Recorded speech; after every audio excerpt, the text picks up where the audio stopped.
For 12 years, each and every one of us is expected to spend our adolescence and childhood in the American education system. Each of those years has about 180 days in it, and if you start your day at around 8 o'clock and end at 3, each of those days is around 7 hours long.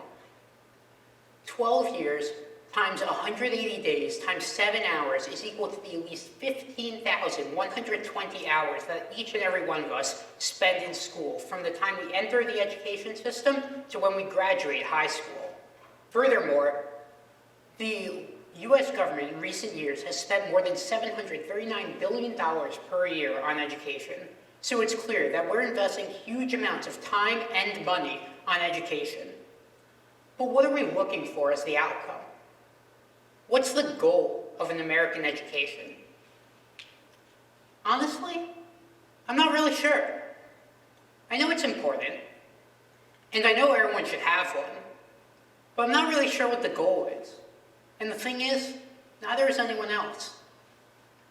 I was doing some research for this topic when I came across this 2016 article from U.S. News & World Report, Confusion over the Purpose of the U.S. Education System.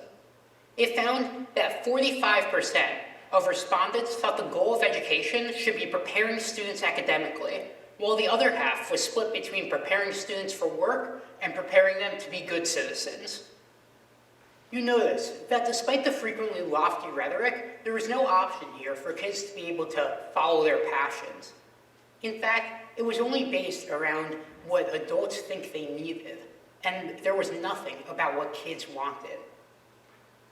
We're treating our kids right now as gears in one giant machine instead of as individuals, because it's easier to create an overarching system by which everyone must abide rather than to acknowledge the eccentricities of the individual. There are many kids who have interests outside of what our education system views as relevant, and those kids are trapped in a system that strips them of their creativity, drive, and curiosity. That's the very system that's supposed to be helping them thrive. There are hundreds of thousands of dedicated and passionate teachers that are trapped in a system in which they are held to a set standard of mediocrity where they are measured on tests instead of in life. These excellent teachers can't help our kids reach their full potential when their own creativity is being stifled in the name of uniformity. It's clear that we have a systemic problem, but the responsibility of solving this issue can't rely solely on the individual. A systemic problem requires a systemic solution, and that solution starts with each and every one of us acknowledging one basic truth. Education isn't a one-size-fits-all issue. In fact, for education, one size doesn't fit all. There are plenty of new approaches to education that have spread over the past couple of decades.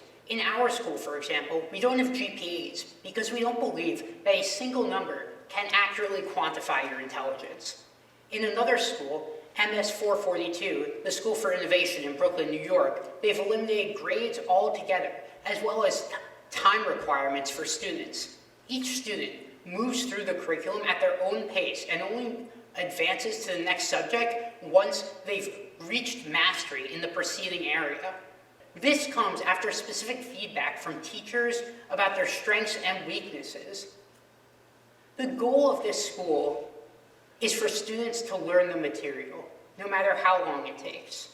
Another school district, this time in North Carolina, was given the freedom by the state legislature to try new and different approaches to learning. The results were astounding.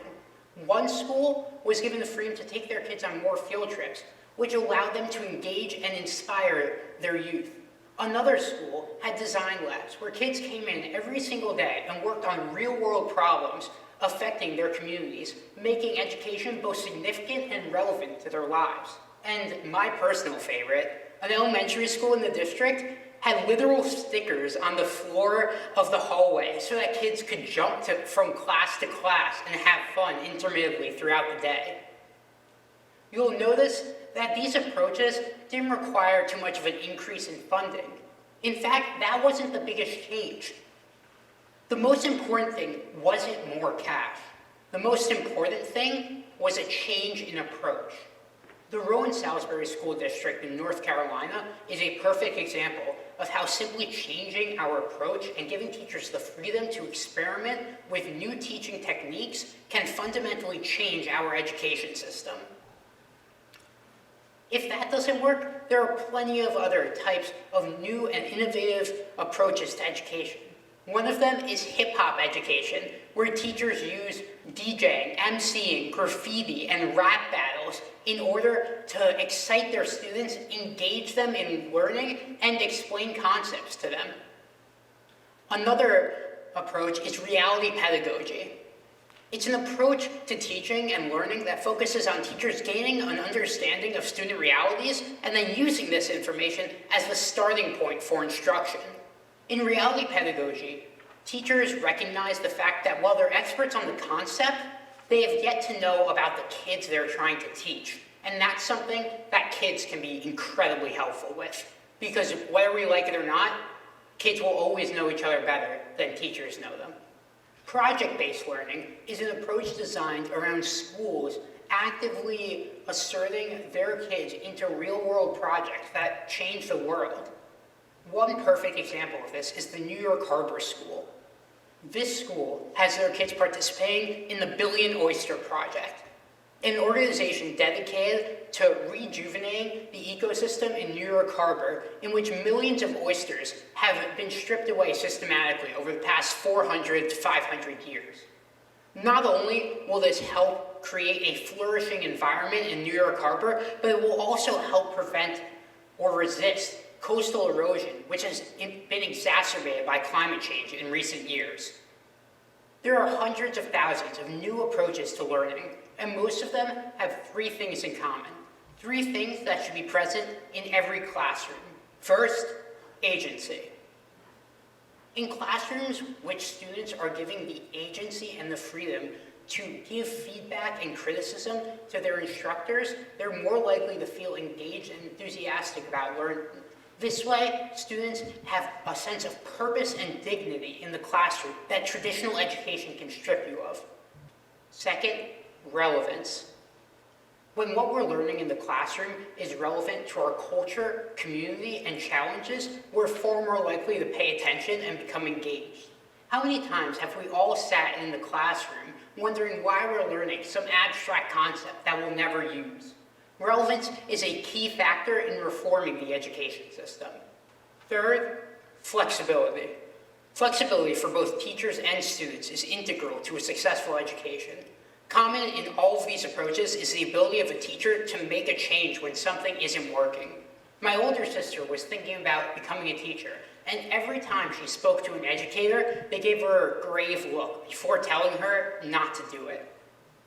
Everyone she spoke to told her about how the mass standardization and bureaucracy of the modern education system had fundamentally decayed the quality of life for both students and teachers. If we not only allow our students to pursue their passions, but also our teachers, we can attract young, intelligent, and personable individuals into the field of education who want to be there. Right now, our entire system of education is built around moving up the ladder, always moving on to the next step. We try to get perfect scores on SATs, and we try to make ourselves look good for colleges. In fact, we structure our entire lives in high school around looking good for colleges, and completely ignoring what we want to do with our summers and our free time. The truth is that high school shouldn't be made to revolve around college. High school wasn't made to prepare you for college. The entire education system wasn't. It was made to prepare you for life, and that's how we should be behaving. We need to make a decision. Are we okay with defining success as our students being crushed under the yoke of mass standardization? Or are we going to stand up and recognize the diversity of looks that success can have? Because success isn't only a perfect score on a standardized test, or admission to an Ivy League job, an Ivy League college, or a good paying job. Real success looks like this, and this, and this, and this. Are we going to choose this definition of success or the traditional definition, which involves testing, boring jobs, and unhappiness? You define your own success story. You choose what you're going to do and then do it, simply by defining your own reality and those of others, your peers, and encouraging them to follow their passions. You are making a fundamental change to our system. What are we going to do with the rest of our lives? We're going to take it back. Little by little, we can take the power back by simply defining our own success stories and giving others the freedom to do that for themselves. Because if we all define our own success stories, we'll take back our lives.